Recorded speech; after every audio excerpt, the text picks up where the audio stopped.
Honor 9D degan modelini bugun men o'zim obzor qilmoqchiman. Hech qanaqa sotuvchi emasman. Olib ishlatuvchi sifatida obzor qilib ko'rmoqchiman buni. Bu bo'lsa meni o'zimning joyim. Ofisim xonam. Xo'p, endi xuddi shu joyda kamerani to'g'rilab olib, tak boshlaymiz. Menga ko'proq mana bu qizilga o'xshadi rangi ko'rinishdan. Shu rang yoqdi. Ochib ko'radigan bo'lsak, xo'p, ichidan nima chiqadi? Telefonimiz. Aksessuarlarni ham ko'rib chiqamiz. Qani qo'shimcha qanaqa narsalari chiqar ekan. Xo'p. O'zini sim kartaga sim karta ochadigan-yu. Hech kimga kerak emas bo'lgan qog'ozi. Doполнительный bizga chiqyapti. Xo'p, mana bunaqangi qora rangdagi chexol. Unchalik zo'r emas, lekin yomon ham deb aytsa bo'lmaydi. Yaxshi holatdagi chexol. Xo'p, qo'shimchasiga kabeli. Va nihoyat yana chiqyapti bizda necha vat? Menga 66 vat deyishgandi. Xuddi aytilganidek 66 vatli batareykasi chiqdi. Keyin qolganiga tugadi. Bo'ldi, endi korobkalarni ochib bo'ldik, hamma yo'ni chetga surib qo'ygan holda telefonimizni o'ziga kiramiz.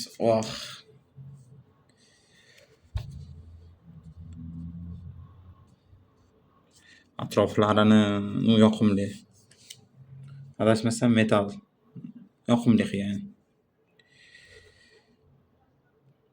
IP68, 69. Xo'p, suvdan himoyasi bor, 8300 mAh.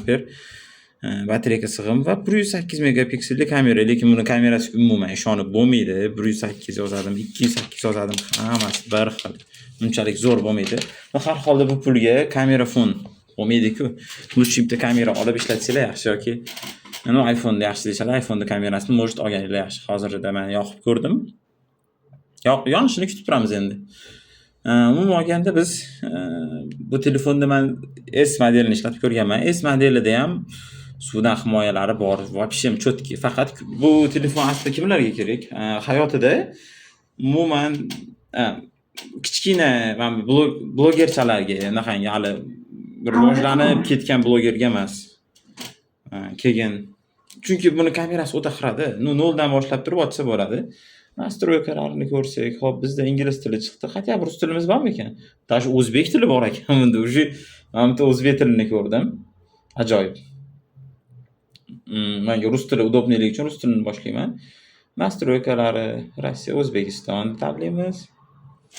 Hop, endi hozir ko'rinyaptimi yo'qmi bilmadim. Ya, принимаю.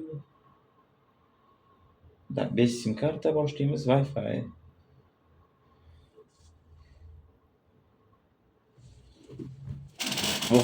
Wi-Fi'miz kodi chatoq endi 0905.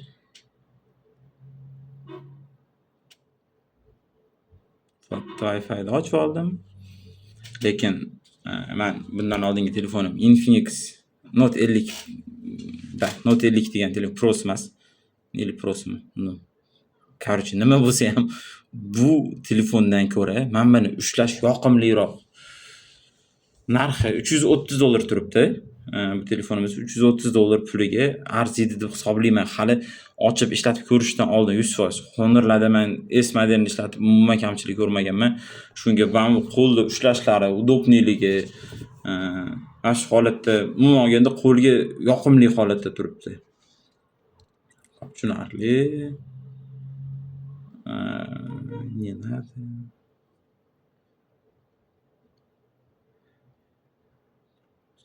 Nimaga kerak endi?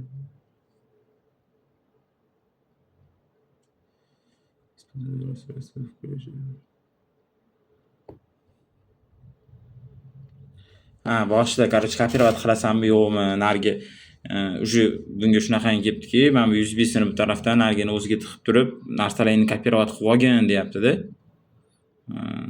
Yaxshi. To'liq obzor sekin yonguncha vaqt ketar ekan. Endi bu videoni o'tkazib ko'radigan video bo'ldi qolganiga. Или nastroykalari ham endi yangi telefon yoqqaninglarda bilasizlar o'zingizlar. Nastroyka chiqaveradi, bor-ku.